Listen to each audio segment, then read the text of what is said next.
Good morning. जैसा कि आपसे हम वादा किए थे, आप लोग के लिए भी ऑब्जेक्टिव क्लास लेकर के आएंगे, इंग्लिश मीडियम वालों के लिए भी। तो चलिए स्टार्ट करते हैं बिना टाइम वेस्ट किए। हम लोग यूनिट 1 से स्टार्ट करते हैं। यूनिट 1 में आपका 3 लेक्चर लगेगा, 3 क्लास लगेगा सारा इसका ऑब्जेक्टिव क्लियर करने में। चलिए आज का लेक्चर देखते हैं। पहला क्वेश्चन क्या बोल रहा है? बोल रहा है if A dielectric is placed between the two plates of parallel plate capacitor the value of capacitance. आपको हम बताए होंगे कि जैसे मान लो ये कैपेसिटर है, इसके प्लेट के बीच अगर हम डाइलेक्ट्रिक स्लैब डाल देते हैं तो इसका कैपेसिटेंस जो है, कैपेसिटेंस वो क्या होता है, बढ़ जाता है, इंक्रीज हो जाता है। तो इसका आंसर जाएगा ए नंबर, इंक्रीजेज। क्लियर है। नेक्स्ट सेकंड क्वेश्चन क्या बोल रहा है? The charge on a capacitor of capacitance 1 micron farad having potential difference of 1 volt between its plates will be. यानी पूछ रहा है चार्ज का वैल्यू कितना होगा, कैपेसिटेंस दे दिया और वोल्टेज दे दिया है। तो याद करो फॉर्मूला पढ़ाए थे Q इक्वल टू सी भी। तो C यानी कैपेसिटेंस है 1 माइक्रोन फैराड इंटू वोल्टेज कितना है बाबू, 1 वोल्ट। ठीक है, तो बोलो 1 इंटू 1 तो 1 माइक्रोन और फैराड इंटू वोल्ट होता है कूलम, तो 1 माइक्रोन कूलम। देखो है ऑप्शन, इसका आंसर गया बी नंबर। नेक्स्ट देखते हैं क्वेश्चन।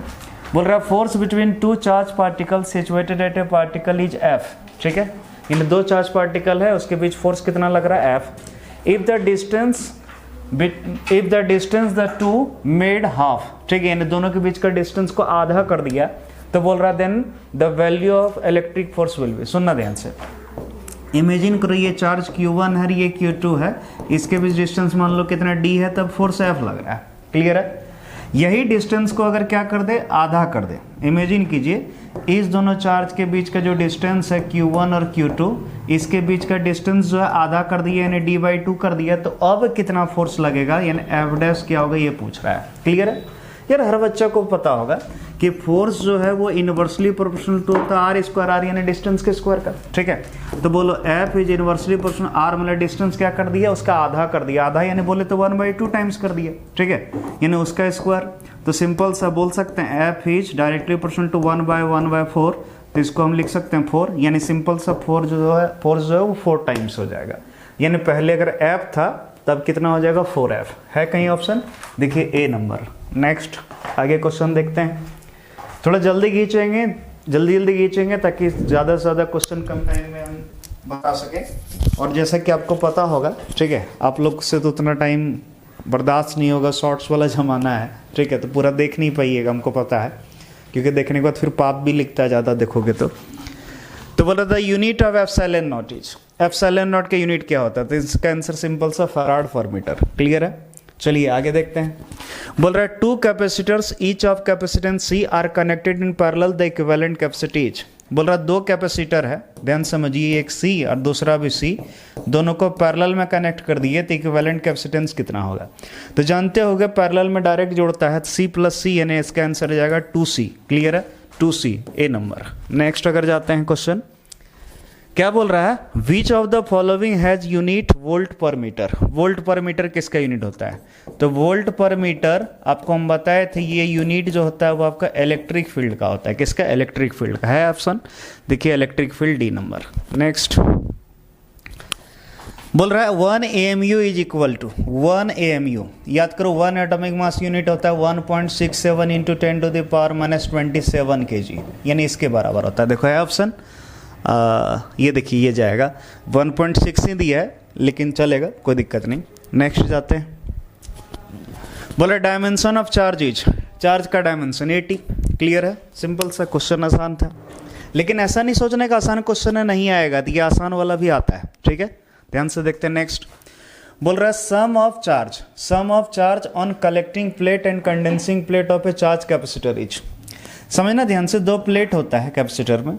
ठीक है, तो बोल रहा है दोनों प्लेट, यानी एक जो है कलेक्टिंग प्लेट और दूसरा कंडेंसिंग प्लेट, दोनों का चार्ज का सम कितना होगा? तो याद करो हम सिखाए थे कैपेसिटर में जो दो प्लेट होता है, अगर एक पे चार्ज अगर +Q होगा, दूसरे पर -Q होगा, इक्वल एंड अपोजिट चार्ज होता है, तो दोनों का सम करना है। सम कितना आ जाएगा? 0। तो इसका आंसर जाएगा 0, यानी ए नंबर।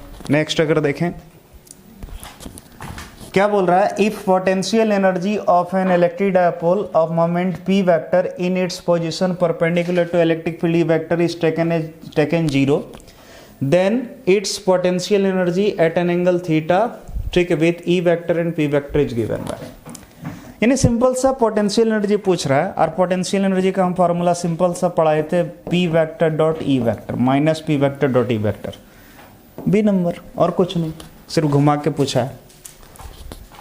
क्वेश्चन नंबर 11, ये एक छोटा सा न्यूमेरिकल है, इसको देखते हैं, ठीक है, ध्यान से देखना है इसको अच्छे से। क्या बोल रहा है? बोल रहा है in the figure if net force on Q is zero, capital Q पर जो नेट फोर्स है वो कितना लग रहा है? जीरो लग रहा है।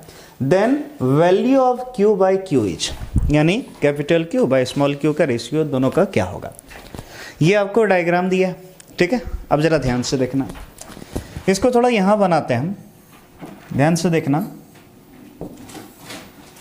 ये डिस्टेंस आर दिया है, ठीक है, और यहाँ पर दिया कैपिटल क्यू, यहाँ भी दिया कैपिटल क्यू, यहाँ दिया स्मॉल क्यू, यहाँ दिया स्मॉल क्यू, और बोल रहा है कि कैपिटल क्यू पर यानी इस पर जो फोर्स है जीरो है, यानी इस पर या इस पर दोनों में से किसी एक पर कैलकुलेट करो, उस पर फोर्स कितना है? जीरो है, ठीक है। तो बोल रहा है क्या, कैपिटल क्यू और स्मॉल क्यू का रेशियो क्या होगा। तो चलो देखते हैं ध्यान से।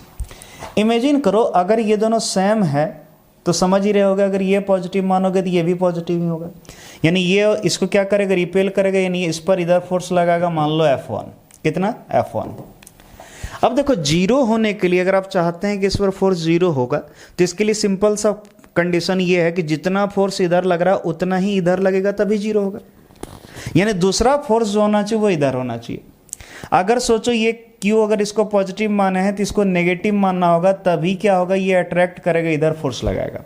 अगर गलती से इसको पॉजिटिव माने और इसको भी पॉजिटिव मान लीजिएगा तो ये रिपेल करेगा, इधर फोर्स लगा देगा, ये भी इधर फोर्स लगाएगा, तो रिजल्टेंट इधर आ जाएगा। इसीलिए ऐसा संभव है नहीं। तो इसको मान लो ये नेगेटिव है, ये फोर्स इधर लगाया, कितना? F2, और ये भी तो सेम उतना ही है जितना डिस्टेंस, देखो यहाँ का चार्ज और डिस्टेंस, और ये दोनों चार्ज और डिस्टेंस सेम है, तो जितना फोर्स इधर लगेगा उतना ही इधर लगेगा। तो फोर्स इधर कितना लगा? इधर भी लगा F2, क्लियर है। अब इस दोनों के बीच एंगल 90 है और वैल्यू बराबर है, तो आप जानते होंगे रिजल्टेंट बिल्कुल बीच में आएगा, ठीक है। और 90 डिग्री पर होने के कारण जानते हैं इस दोनों का रिजल्टेंट आएगा F2√2। तो सोचो जरा सा, F1 और F2√2 ये दोनों वैल्यू इक्वल होना चाहिए, तभी ये क्या करेगा? कैंसिल करेगा, तभी नेट फोर्स जीरो आएगा। यानी एक कंडीशन हमको मिल गया कि F1 का वैल्यू जो होगा वो √2 इंटू F2 के बराबर होगा। तो बोलिएगा सर F2√2 लिखे थे, यहाँ √2 F2, बात बराबर है, मल्टीप्लिकेशन में आप आगे पीछे कुछ भी लिखिए। F1 जो है किसके किसके बीच फोर्स है? इसके और इसके बीच फोर्स, ठीक है। तो चलो देखते हैं फोर्स का फॉर्मूला होता है K, Q1 Q2, Q1 के जगह ये, Q2 की जगह ये, बाय R स्क्वायर, R मतलब दोनों के बीच का डिस्टेंस। तो इसके बीच का डिस्टेंस अगर सोचो ये क्या है? एक स्क्वायर है और इसका साइड R दिया है, तो सब बच्चा समझ रहा होगा ये जो डिस्टेंस होगा ये होगा R√2, क्योंकि किसकी भी स्क्वायर का जो ये डायगोनल होता है वो होता है साइड √2। तो साइड यहाँ R दिया था R√2, तो सिंपल सा डिस्टेंस हो गया R√2 का whole square equal to √2 into F2 किसके किसके बीच फोर्स है? इस दोनों के बीच, या फिर बोले तो इस दोनों के बीच, दोनों बराबर है तो इस दोनों के बीच लेते हैं। तो बोलो K Q1 into Q2 by R square. अब जो कट रहा काट दो, K से K कैंसिल, Q से Q कैंसिल, R स्क्वायर से, अच्छा अभी रहने देते हैं। तो बोलो Q बाय कितना होगा? R square into 2 equal to √2 into Q by R square. तो बोलो R स्क्वायर से R स्क्वायर भी कैंसिल हो गया। अभी क्या करो, इसको इधर ले जाओ, इसको इधर ले जाओ, तो Q by small q equal to, इसको इधर ले गए 2√2, ठीक है। तो हमसे यही पूछा था Q बाय स्मॉल q का वैल्यू कितना, आंसर आया 2√2 है, ऑप्शन बी नंबर, क्लियर है। चलिए नेक्स्ट क्वेश्चन देखते हैं हम लोग। क्वेश्चन नंबर 12 क्या बोल रहा है? When a body is charged its mass, जब किसी बॉडी को चार्ज करेंगे तो इसका मास। सिंपल सा यार, अगर कोई बॉडी है, अगर इसको पॉजिटिवली चार्ज करेंगे तो इलेक्ट्रॉन निकालेंगे, और इलेक्ट्रॉन निकालेंगे तो पॉजिटिव चार्ज, और पॉजिटिव चार्ज तो मास घटेगा। लेकिन यही अगर नेगेटिव चार्ज लाना है तो इसके लिए हमको इलेक्ट्रॉन डालना होगा, और इलेक्ट्रॉन डालेंगे तो इसका मास क्या होगा? बढ़ेगा। सिंपल सा, अगर पॉजिटिव चार्ज करते हैं तो मास घटता है, नेगेटिव चार्ज करते हैं तो बढ़ता है मास। लेकिन क्वेश्चन बोल रहा है व्हेन इज बॉडी चार्ज्ड, यानी जब एक बॉडी को चार्ज किया गया, कौन सा चार्ज हो तो बोला नहीं गया कि पॉजिटिव किया या नेगेटिव। तो इसका सही आंसर मास घट भी सकता है, बढ़ भी सकता है। तो इसका आंसर डी, में इंक्रीजेज और डिक्रीजेज। लेकिन हाँ, अगर यही क्वेश्चन बोलता है when a word is positively charged then its mass, तब बोलते हैं इसका मास घटेगा। क्लियर है? लेकिन यहाँ सिर्फ बोल रहा है चार्ज, तो कौन सा चार्ज पता नहीं, तो भाई इसमें घट भी सकता है बढ़ भी सकता है। नेक्स्ट बोल रहा है surface charge density of a conductor is sigma, electric field near it is. यानी सोचो एक कंडक्टर है, इसका सरफेस चार्ज डेंसिटी यानी इस बॉडी पर जो चार्ज है वो सिग्मा है। तो बोल रहा है इसके नियर, यानी कहीं पर नियर मतलब सरफेस पर, इस जगह इलेक्ट्रिक फील्ड कितना है। तो आपको साफ साफ बताया सिग्मा बाय एप्सिलॉन नॉट। किसी भी कंडक्टर का अगर सरफेस चार्ज डेंसिटी सिग्मा हो तो उसका इलेक्ट्रिक फील्ड होगा sigma by epsilon naught. Answer B. Next अगर जाएं, क्या बोल रहा है, the electric field at a point near to an infinite thin sheet of a charge conductor. यानी समझो एक इनफिनाइट शीट है, क्लियर है, ये थिन शीट है, यूनिफॉर्मली चार्ज्ड है, क्लियर है, और बोल रहा है इसके नजदीक कितना इलेक्ट्रिक फील्ड। सिंपल सा, नजदीक में जो इलेक्ट्रिक फील्ड होता है वो होता है सिग्मा बाय 2 एप्सिलॉन नॉट। याद करो गॉस थ्योरम के एप्लीकेशन में पढ़ाए थे। इसका सिग्मा बाय 2 एप्सिलॉन नॉट यानी सी नंबर। नेक्स्ट क्या बोल रहा है 15 नंबर देखिए, बोल रहा था dimension formula for 1/2 epsilon naught E square is identical to that. समझिए ध्यान से, 1/2 एप्सिलॉन नॉट ई स्क्वायर ये जो है ना आपका एनर्जी डेंसिटी है। क्या है? Energy density. तो ये इलेक्ट्रिक फील्ड का एनर्जी डेंसिटी है। उसी तरह मैग्नेटिक फील्ड का जो एनर्जी डेंसिटी होता है वो होता है 1/2 B square by mu naught, ये होता है। क्लियर है? ये किसका एनर्जी डेंसिटी है? तो ये सिंपल सा है आपका मैग्नेटिक फील्ड का। तो ये भी एनर्जी डेंसिटी, ये भी एनर्जी डेंसिटी, तो समझ जाओ दोनों का जो है ना आइडेंटिकल होगा, दोनों बिल्कुल सेम डायमेंशन फॉर्मूला शेयर करता होगा। तो इसका आंसर जाएगा ये, अगर कहीं ऑप्शन में दिखे तो ए नंबर में ही है। ठीक है, तो ए नंबर आंसर ये। नेक्स्ट बोल रहा है the electric potential due to a small electric dipole at a large distance R from the centre of dipole is proportional to. यानी समझना, क्वेश्चन बोल रहा है कि एक इलेक्ट्रिक डायपोल है और इसके सेंटर से आर डिस्टेंस पर, ठीक है, यहाँ पर मान लो इस पॉइंट पर हमसे इलेक्ट्रिक पोटेंशियल पूछ रहा है। तो याद करो इलेक्ट्रिक पोटेंशियल वहाँ जो भी होता था, ठीक है, अगर याद हो 1/4 pi epsilon naught 2 P cos theta by R cube, sorry R square होता था, ये होता था। तो सिंपल सा ये सब तो कांस्टेंट मान लो, तो बोलो v is directly proportional to क्या 1/r स्क्वायर। देखो है ऑप्शन कहीं, तो इसका आंसर जाएगा सी। नेक्स्ट देखते हैं, बोलो the charge on the condenser in the circuit shown in figure will be. यानी ये जो फिगर आपको दिख रहा है, इस फिगर में ये जो कंडेंसर है यानी जो कैपेसिटर है, इसमें चार्ज कितना होगा वो निकालना है। चलो देखते हैं। तो इस डायग्राम को फिर से एक बार अच्छे से बना लेते हैं, ध्यान से देखिएगा। क्वेश्चन देख के मुश्किल भले लग रहा हो लेकिन कुछ मुश्किल नहीं है, एकदम आसान है।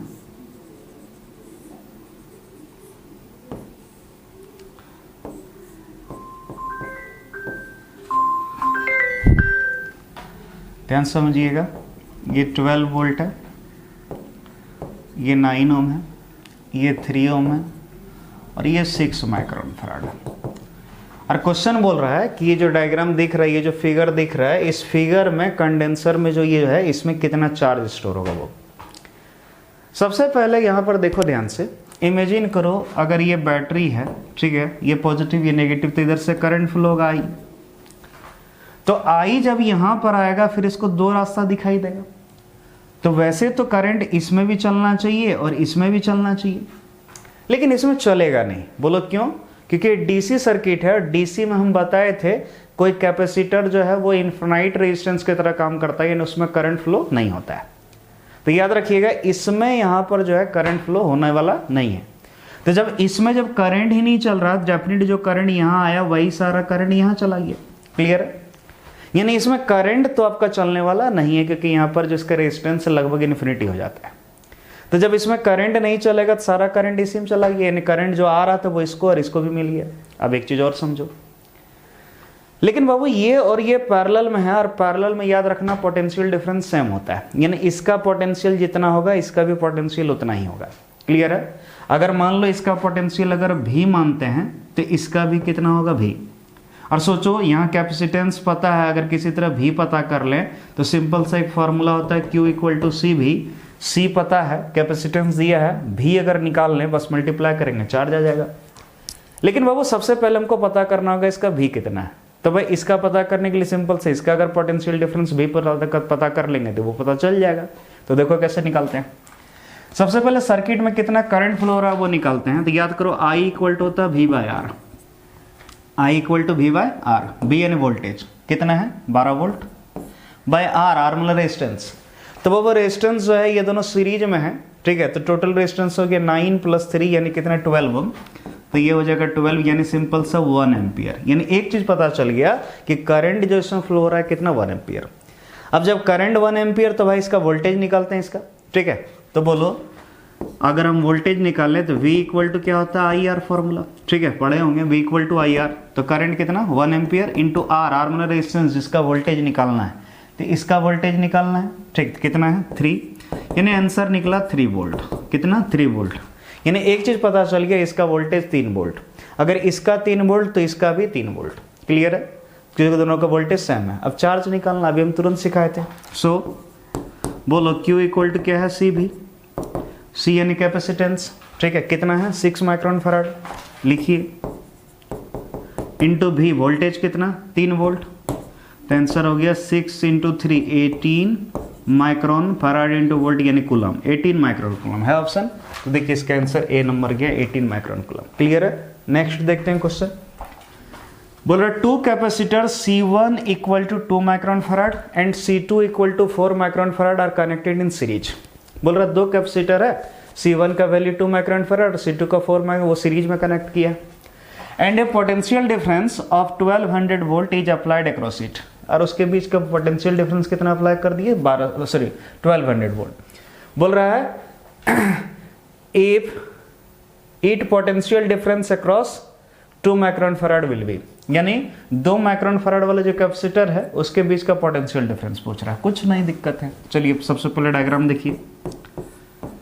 बाबू एक जो कैपेसिटर है ये 2 माइक्रोन फराड है और एक जो है 4 माइक्रोन फराड, ये सीरीज में कनेक्ट कर दिए और किसके साथ, एक पोटेंशियल डिफरेंस के साथ। और पोटेंशियल डिफरेंस यानी बोले तो बैटरी लगा दिए, कितना 1200 वोल्ट।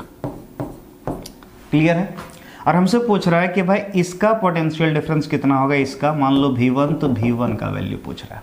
कोई दिक्कत कुछ नहीं। सबसे पहला काम आपका होना चाहिए, ठीक है, याद रखिएगा जब इस तरह क्वेश्चन रहे, सबसे पहले याद रखिएगा सीरीज में, और सीरीज में याद रखिएगा चार्ज सेम फ्लो होगा। अगर इसमें चार्ज Q तो इसमें भी Q। तो सबसे पहले चार्ज इसमें कितना स्टोर होगा वो निकालना है। तो एक सिंपल सा फॉर्मूला है Q इक्वल टू C भी।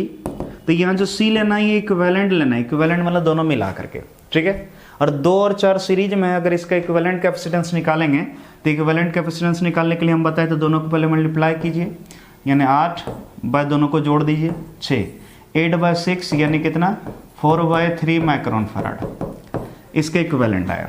तो चलो लिखो 4/3 micron farad into V voltage कितना 1200 वोल्ट। तो इसको काट दिए 400, तो बोलो कितना 1600 माइक्रोन कूलम, ठीक है, इतना आया। ये जो आया हमारा चार्ज आ गया। तो इसमें मतलब इसका मतलब इसमें और इसमें दोनों में जो चार्ज स्टोर होगा वो इतना 1600 माइक्रोन कूलम। लेकिन हमको चार्ज नहीं पूछा, पोटेंशियल पूछा इसका। तो बोलो V1 पूछा है, तो अगर Q इक्वल टू CV होता है तो V इक्वल टू होता है Q/C, सिंपल सा। तो लिख सकते हैं Q/C की जगह C1, ठीक है। इसमें चार्ज Q और इसका मान लो कैपेसिटेंस जो है हम C1 नाम दिए। तो Q मतलब चार्ज कितना है 1600 माइक्रोन कूलम बाय C1 यानी कैपेसिटेंस कितना है 2 माइक्रोन फराड। तो कितना हो गया आपका 800 और कूलम बाय फराड हो गया वोल्ट, ठीक है। 800 वोल्ट है ऑप्शन, देखिए C नंबर, इसका आंसर गया कितना 800 वोल्ट। नेक्स्ट जाते हैं क्वेश्चन। क्या बोल रहा है, minimum number of capacitors of 2 micron farad each required to obtain a capacitance of 5 micron farad will be, ठीक है। क्वेश्चन बोल रहा है कि मिनिमम नंबर ऑफ कैपेसिटर बताइए 2 माइक्रोन फराड का कितना लगाना होगा कि भाई वो कैपेसिटेंस कितना बना देगा 5 माइक्रोन फराड के बराबर। तो देखो सिंपल सा सोचो, 2 ठो अगर जोड़ेंगे पैरेलल में 2 माइक्रोन फराड और 2 माइक्रोन फराड तो ये हो जाएगा 4। एक और गलती से पैरेलल में कनेक्ट कर दिए तो हो जाएगा 6, लेकिन हमको करना 5 ही है, तो कैसे करेंगे? 2 ठो हम क्या करेंगे, यहाँ सिंपल सा सीरीज में जोड़ देंगे 2 माइक्रोन फैराड और 2 माइक्रोन फैराड, तो ये दोनों मिलके हो जाएगा 1, तो 2 + 2 4 और इसका मिला 1, तो एक 5 हो जाएगा, टोटल इक्विवेलेंट 5 आ जाएगा। तो 5 माइक्रोन फैराड हमको निकालने के लिए कितना लगा? 1 2 3 4 कैपेसिटर का कम से कम यूज करना पड़ा, तो आंसर हो जाएगा 4। नेक्स्ट देखिए, बोल रहा है coulomb force is, coulomb force क्या है? तो ये सेंट्रल फोर्स है, हाँ है। Electric force, sorry electric field है, नहीं। देखिए यहाँ पर ना थोड़ा ऑप्शन गलत छप गया है, ये इलेक्ट्रिक फोर्स होना चाहिए, फील्ड नहीं होना चाहिए। ठीक, देखिए सेंट्रल फोर्स है, हाँ है। इलेक्ट्रिक फोर्स है, हाँ है। बोथ ए एंड बी, बिल्कुल सही, सी नंबर।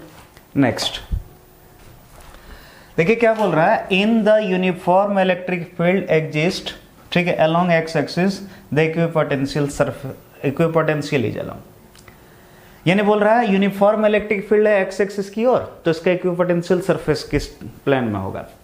तो सिंपल सा हम बताए थे, याद रखना, हमेशा इक्विपोटेंशियल सरफेस जो होगा वो इलेक्ट्रिक फील्ड के परपेंडिकुलर होगा। तो जरा 3 एक्सिस को देखिए, X Y Z, electric field इधर है, तो इसके परपेंडिकुलर कौन होगा? ये, ठीक है।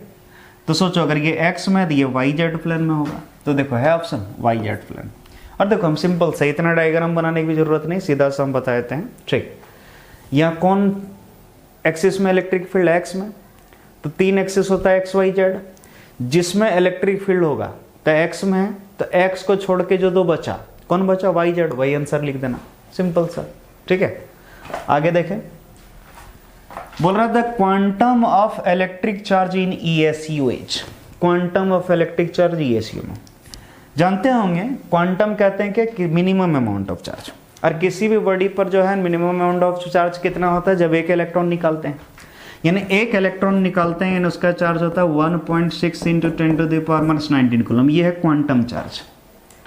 लेकिन हमको इसको ESU में बदलना है, तो देखो कैसे बदलेंगे, तो 1.6 × 10⁻19 कूलम है, अगर इसको ESU में चेंज करना तो हम बताए थे इसको 3 × 10⁹ से अगर मल्टीप्लाई कर देंगे तो ये ESU में यानी स्ट्रेट कूलम में बदल जाएगा। तो बस इसको मल्टीप्लाई करो, कितना हो जाएगा? 4.8 × 10⁻10 ESU, देखो है ऑप्शन 4.8 × 10⁻10 ESU, ये जाएगा। तो बोलिएगा सर यहाँ 4.8 यहाँ 4.78 है, हाँ लगभग बराबर है, यही जाएगा। क्लियर है? नेक्स्ट देखिए, बोल रहा है which of the following ratio is constant for an isolated conductor, in isolated conductor के लिए कौन सा रेशियो कांस्टेंट होगा? याद करो हम सिखाए थे Q = C भी होता है, ठीक है। यहाँ जो C था कैपेसिटेंस सही कांस्टेंट था, C = कितना हो जाएगा? Q/V, यानी सिंपल सा चार्ज बाय पोटेंशियल डिफरेंस का जो रेशियो होगा वो कांस्टेंट होगा। याद रखना, चार्ज और पोटेंशियल डिफरेंस का रेशियो। तो यहाँ टोटल चार्ज बाय पोटेंशियल है, पोटेंशियल नहीं, पोटेंशियल डिफरेंस सही है, charge added by potential difference, तो जी हाँ यही जाएगा, आंसर जाएगा इसका बी। नेक्स्ट बोल रहा है 1 coulomb charge is equal to ESU, यानी 1 कूलम कितना ESU होगा? सिंपल सा 1 कूलम = 3 × 10⁹ ESU, ठीक है ऑप्शन देखिए ए नंबर। नेक्स्ट बोल रहा है the intensity of electric field at any point on the surface of charge conductor is, ठीक है। सोचो जरा सा, अगर ये चार्ज कंडक्टर है, ठीक है, तो इसके सरफेस पर इलेक्ट्रिक फील्ड, तो याद करो इसके सरफेस पर जो इलेक्ट्रिक फील्ड होता है वो हमेशा इसके परपेंडिकुलर होता है, हम बताए थे। तो इसका आंसर जाएगा perpendicular to the surface, B number. Next अगर क्वेश्चन देखें, क्या बोल रहा है? The electric dipole moment of an electric dipole made up of 2 opposite charges having magnitude +3.2 × 10⁻19 coulomb and -3.2 × 10⁻19 coulomb separated by distance 2.4 × इतना 10⁻10 मीटर ईच, यानी आपको electric dipole moment पूछा है। सिंपल सा फॉर्मूला Q × 2L, Q मतलब charge, तो हम बताए थे कोई भी एक चार्ज लो, मैग्नीट्यूड दोनों सेम है, ठीक है, कोई भी एक चार्ज तो ले लो 3.2 × 10⁻19 इंटू 2L, 2L मतलब दोनों के बीच का सेपरेशन डिस्टेंस, तो दोनों के बीच का सेपरेशन कितना दिया है? 2.4 × 10⁻10। देखिए बहुत सारा बच्चा यहाँ पर गलती क्या करता है, जो ये वैल्यू दिया है ना, ये सोच लेता है कि L का वैल्यू है सिर्फ, तो उसको फिर 2 से मल्टीप्लाई करता है। नहीं, ये 2L जो है ये टोटल सेपरेशन है, दोनों चार्ज के बीच का सेपरेशन है, इसीलिए ये 2L ही डायरेक्ट ही है। क्लियर है? अब बस कुछ नहीं करना है, इसको मल्टीप्लाई कीजिए, आंसर आ जाएगा। ठीक है, कितना आता है देख लो। तो आंसर हमारा आ जाएगा 3.2 इंटू 2.4, इसको कीजिएगा 7.68 आया, इंटू इसको मल्टीप्लाई करोगे 10⁻⁻29 कूलम मीटर। देखो ऑप्शन, तो इसका आंसर गया बी नंबर। नेक्स्ट बोल रहा है इन ए रीजन ऑफ कांस्टेंट पोटेंशियल, यानी जहां पर क्या कांस्टेंट पोटेंशियल तो उस रीजन में क्या होगा, याद करो हम सिखाए थे dV/dr इक्वल टू होता है E यानी electric field, actually minus dV/dr होता है। सोचो अगर V कांस्टेंट है, V क्या है कांस्टेंट है, अगर ये कांस्टेंट है तो इलेक्ट्रिक फील्ड इसका वैल्यू जीरो, क्योंकि किसी भी कांस्टेंट का डिफरेंशिएशन जीरो होता है। तो सिंपल सा वहाँ इलेक्ट्रिक फील्ड कितना होगा, जीरो। इलेक्ट्रिक फील्ड कितना होगा, जीरो। तो बोल रहा था इलेक्ट्रिक फील्ड इज जीरो, इसका आंसर बी। नेक्स्ट देखिए, बोल रहा Van de Graaff generator is use to. Van de Graaff generator किस लिए यूज होता है, सिंपल सा Van de Graaff generator generally use जो होता है उसका काम है high value of potential difference, potential करना जनरेट, जनरली मिलियंस वोल्ट में, मिलियन वोल्ट में। तो वही बोल रहा है build a high voltage of few million volts, B number. Next देखते हैं, बोल रहा one metallic sphere A is given positive charge whereas another identical sphere B of exactly same mass as A is given equal amount of negative charge. Then बोल रहा है कि sphere ए है उसको पॉजिटिव चार्ज दिए, कैसा दिए, positive, और जो बी है जो कि आइडेंटिकल मास का यानी दोनों का मास सेम है, ठीक है, उसको नेगेटिव चार्ज दिए। क्लियर है, तो क्या होगा, सिंपल सा अगर इसको पॉजिटिव दिए तो ए का मास घट जाएगा और बी का मास बढ़ जाएगा। क्लियर है, तो देखो masses of spheres A and be still remain equal, नहीं ऐसा तो है नहीं, दोनों का इक्वल मास होगा नहीं। मास ऑफ ए इंक्रीजेज, बोल रहा है ए का मास बढ़ जाएगा, नहीं इसका घटना चाहिए। मास ऑफ बी डिक्रीजेस, ये भी गलत है, मास तो यहाँ बी का बढ़ेगा। मास ऑफ बी इंक्रीजेस, इसका आंसर ये डी नंबर, क्योंकि बी का मास क्या हो रहा है, इंक्रीज कर रहा है। क्लियर है, नेक्स्ट बोल रहा है if plus Q charge is placed inside a spherical surface then total flux coming out whole surface will be. सुनना, एक स्फेरिकल सरफेस है उसके अंदर जो चार्ज दिए हैं वो प्लस क्यू दिए हैं, तो बोल रहा है कितना फ्लक्स निकलेगा। तो गॉस का कहना था किसी भी क्लोज सरफेस से लिंक्ड जो फ्लक्स होगा, टोटल फ्लक्स, वो सरफेस के अंदर रखा टोटल चार्ज, तो टोटल चार्ज कितना, plus Q by epsilon not के इक्वल होगा। तो आंसर जाएगा क्यू बाय एप्सिलॉन नॉट है, तो देखिए इसका आंसर गया बी। क्लियर है, तो आज के लिए इतना ही रहने देते हैं। उम्मीद करते हैं जो पढ़ाई जरूर समझ में आया होगा, और आप पूरा वीडियो देखे होंगे तो कन्फर्म आपको मज़ा भी आया होगा। हाँ, थोड़ा सा यही है कि आपको उतना इंटरेस्टिंग एंटरटेनमेंट तो नहीं करा सके, और वो कराना भी नहीं है, क्योंकि हम यहाँ सिर्फ पढ़ाने के लिए आए हैं। तो ये पूरा कर लीजिएगा और फिर अगले दिन मिलते हैं यही टाइम में, ठीक है, फिर इसी टाइम में मिलते हैं। यानी याद रखिएगा हर एक दिन आपका सुबह 8 बजे वीडियो आ जाएगा। और आज यूनिट 1 जो है उसका 30 क्वेश्चन करा दिए, फिर अगला दिन जो है इसके आगे का क्वेश्चन कराएंगे। 3 क्लास में लगभग यूनिट 1 का कंप्लीट कर देंगे, फिर यूनिट 2 आराम से 14 जनवरी तक सारा कंप्लीट कर देंगे। ठीक है, थैंक यू।